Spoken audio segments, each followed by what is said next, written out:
Dobar dan i dobrodošli u prvu epizodu podcasta. Ja sam voditeljica današnje emisije Ena Stipetić, te su tu s nama Petra Maravić, pozdrav, Petra Miličević, Ćao, i Tara Kosanović. Ćao. Pa da polako počnemo. Današnja tema je o ovisnostima društvenih mreža i tehnologije općenito. Pa evo, prvo pitanje, koliko vremena i jeste li ovisni o društvenim mrežama? Pa evo mogu ja prva. Pa ja dosta vremena provodim na društvenim mrežama, zato što su dosta zastupljene i svaki put ili u školi ili u domu kada ležim i nemam ništa za raditi, uvijek uključim i scrollam po Instagramu ili po TikToku.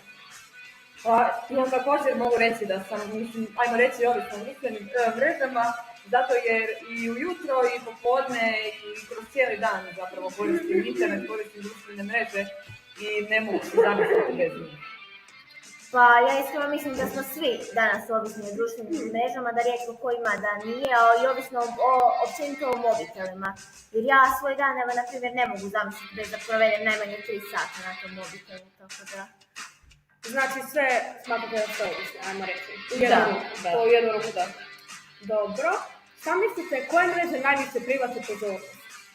Pa sada je aktualan jako TikTok, upravo radi tih kratkominutnih videa i zato što su dosta influencera i poznatih ljudi i na toj platformi i svi snimaju i tako. Pa, na primjer, prije je bio puno više zastupljen YouTube, ali mislim da otkad je došao TikTok, da ja, barem, na primjer, sad ne mogu se koncentrirati na video koji traje pola sata na YouTube, jer sam navikla na ovo sve nešto brzo. Postane mi dosadno gledati taj TikTok, video koji traju praktički 1 minutu. Pa upravo tako, zato što ja, na primjer, kada gledam sad neki film, bilo koji, ja krenem preskakati film na dosadnim dijelovima jer mi je jednostavno dosadno. Znači, s time hoćete reći da je praktički TikTok poremetio nekakvu funkciju mozga za bilo kakve dužne radnje? Pa nije samo. Većina društvenih mreža na Instagramu se sad isto bazira većinom na te neke kratke videozapise, praktički kopiranje TikToka, ali sve je sad nešto hodu. Da, mislim da samom njegovom pojavom mislim da se sve počelo nekako mijenjati, da su iako su ga kritizirali na početku da su sve aplikacije pobrale neke njegove osobine. Pa i TikTok je produžio svoje snimanje na 10 minuta, što je neki klasičan video od YouTube-a. Dobro. Šta mislite, jesu li mobiteli, odnosno sama tehnologija, postala nekakva glavna poveznica između djece i adolescenata? Jesu, svakako da jesu, jer evo, na primjer, mi smo u razredu i svaki dan se vidimo od 7 ujutro do 3 popodne smo zajedno u istim prostorijama i mi kad dođemo za sve što nam treba, za svaki naš opet komunikacije koristimo mobitel. Govorim samo sad, evo, to je moj primjer, da nabrajam dalje. Šta mislite, vas dvije? Evo, Tara, možeš ti. Pa, moje iskreno mišljenje je da većina njih profesora općenito i stavlja društvene mreže kao na primjer Teams, isto mogu se čunati pod društvenom mrežom, jer tamo i možemo komunicirati sa kolegama iz razreda, generalno sa ostalim ljudima. Tamo dobivamo dokumentaciju, iako nije više online nastava, ali profesori dalje funkcioniraju tako da se u Teams šalju ili nadoknade ili neki određeni dio gradova koji nisu stigli i na odmorima smo svi ili na mobitelima ili se slikamo i utječe nam dosta tako na psihu. Pa ja mislim, na primjer, da pojedinci danas više ne znaju niti komunicirati bez društvenih mreža. Jer se toliko njima koriste da kad pričaju uživo sa ljudima da se skroz bune, da totalno promijene neki način komunikacije, da se ponašaju kao da se dopustiš nekim zapravo na primjer. Pa ja bih se složila zato što je meni čudno kada ja odem sad s nekom prijateljicom na kavu da ona ne može duže od 10 minuta pričati sa mnom bez da pogleda mobitel, da li je neko poslao poruku ili da prolista na brzinu nešto da je nešto promaknulo. Ali to je među svima tako praktički, tako da mislim da smo svi isti. Evo kada se osvrnemo ipak o našoj županiji, o našem samom gradu, što mislite od zabrane mobitela u osnovnim mjesečnim školama, sada što se treba u 2. mjesecu zabraniti? Evo mogu ja.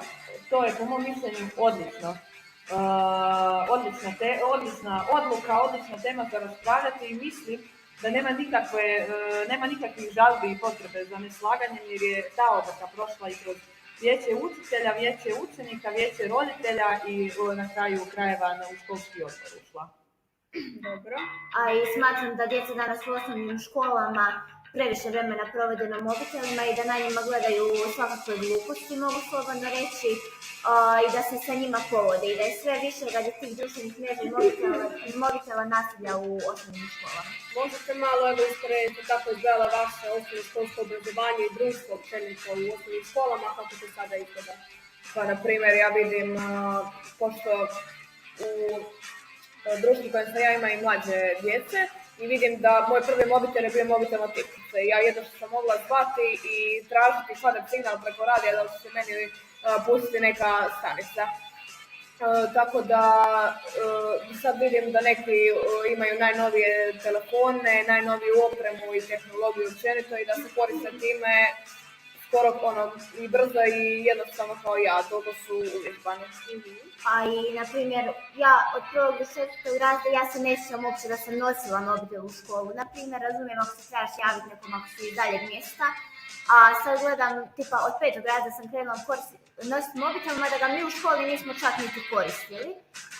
Do tamo 7. 8. razreda kad je i kod nas to postalo aktualno, a sad gledam djecu u 1. razredu koja su svaki odmor tipa na mobitelima, koja pod nas znaju koristiti mobitel, mi to na primjer nikad nismo radili i tako. Evo što kada ti još imaš što tome? Pa vezano za tu odluku u riječkim školama, iskreno jako dobra stvar je što su ravnatelji se svi složili da će dijete imati pravo imati mobitel sa sobom koji će biti u torbi u slučaju hitnoće, bolesti, pogotovo kod djece koja su dijabetičari, imaju neku bolest u kojoj su im potrebni primati lijekove, injekcije i slično, da će im mobitel biti u svakom trenutku dostupan ili da pitaju predmetnog profesora, odnosno ravnatelja ili bilo koga u školi koji je taj dan dežuran, da mu se mobitel posudi. A na koncu to je pitanje da će to neki profesor ispoštovati da samo izignorirati dijete koje vide na hodniku sa mobitelom. To je isto, da. Da. Dobro, o tom bi se dalo da. Jedna osnovna škola već u gradu je počela sa tim i rekla je ravnateljica njihova da se tek od 11. mjeseca, na kojem to već jako dugo koriste, da se od 11. mjeseca, da je škola zaličila na školu, da kao jednostavno sad je buka po hodnicima, da se djeca druže, da glave nisu samo pognute i slično. Evo pa šta isto imate, odnosno kako opisujete svoj običan neki dan u školi, pošto ste vi, ajmo reći, zadnja generacija koja je bila ne toliko ovisna o tehnologiji? Pa naš dan u školi se ne razlikuje toliko zapravo, bez obzira što smo mi ta zadnja generacija, jer po svakim odmorom idemo vidjeti, na primjer, jako aktualna mreža je Snapchat, gdje šaljamo slike jedne druge i na glupim facama u nekim drugačijim izdanjima i gdje se tako komuniciramo. I onda prvo se idemo izgledati mobitel da vidimo neku zanimljivost ili neki, ali rijetki se okrenu sa čovjekom s kojim sedimo u klubu pa komuniciraju s njim. Mislim da čak više sad komuniciramo na satovima nego što komuniciramo zapravo pod odmorima. Zapravo na satovima ne koristimo toliko mobitela, mada je i to sad ušlo u praksu, da na većini satova se preko mobitela nešto rješava, pa onda mi usput odemo provjeriti neke poruke koje nas zanimaju, a ja mislim da smo na primjer na svakom odmoru, barem iz našeg razreda, svi na mobitelu. Pa takva situacija je bila prošli tjedan u našem razredu gdje smo mi u jednom trenutku se dopisivali u razrednoj grupi kao da nismo svako milimetar jedan od drugoga i smijali se i jednostavno kao da nismo u istoj prostoriji koliko je zapravo to nama postalo podnormalno. Dobro. Koji bi savjet dali nekoj mlađoj populaciji što se tiče tih općenito mobitela i sve te tehnologije? Pa teško je to reći pošto nismo ni mi nešto previše stari, ali sad kad usporedim i pošto smo zreliji od njih, bazirat se na osnovnoškolce, kad vidim koliko je ta tehnologija preplavila oko nas, zapravo bilo bi poželjno kada bi se što manje koristili tehnologijom, mobitelima, društvenim mrežama. Naravno, nego tu mislim da ne nikako, ali u što manjoj mjeri bilo bi bolje radi njihovog samog mentalnog zdravlja i fizičkog razvoja, mislim da su te društvene mreže Da li je utjecaj na općenito ljudsko biće danas? Pa ja se nadam da će društvene mreže dosta toga cenzurirati i malo uvesti pravila, upravo zbog i privatnosti nekim temama koje su tabu, o kojima se ne priča ili se priča na pogrešan način i daju se pogrešni uzori. Tako da mislim da za buduće generacije nadam se da će se internet promijeniti, ako ne, mislim da bi tu barem roditelji do određene granice trebali kontrolirati to, a želim da gledaju pametan sadržaj. Dobro, i evo zadnje pitanje za vas danas. Koju alternativu imaju učenici učeničkog doma kod Murvice?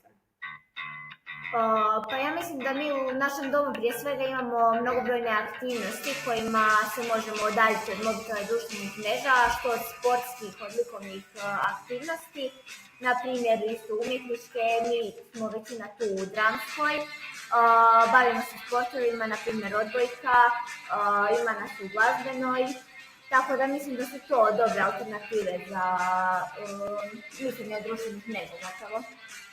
Pa ja bi još navela kao alternativu da nema sobe u kojoj je samo jedan učenik, nego ih ima više i željeli mi ili ne željeli jednostavno komuniciramo sa našim primjerima i općenito samo ima puno i ljudi i općenito prijatelja koje možeš naći u domu i stvarno za svakoga ima neko društvo koje bi se uklopio i niko nikoga ne odbacuje.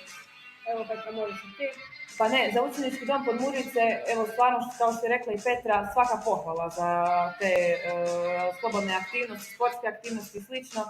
I evo u ljetnim mjesecima pogotovo kada smo vani na odbojci, nogometu i slično, vidi se koliko zapravo dom živi kad smo svi povezani. Znači učenički dom kod Murvice je odličan. Tako je. Evo, to bi bilo to od današnje epizode podcasta. Nadam se da vam se svidio i čućemo se uskoro. Ćao!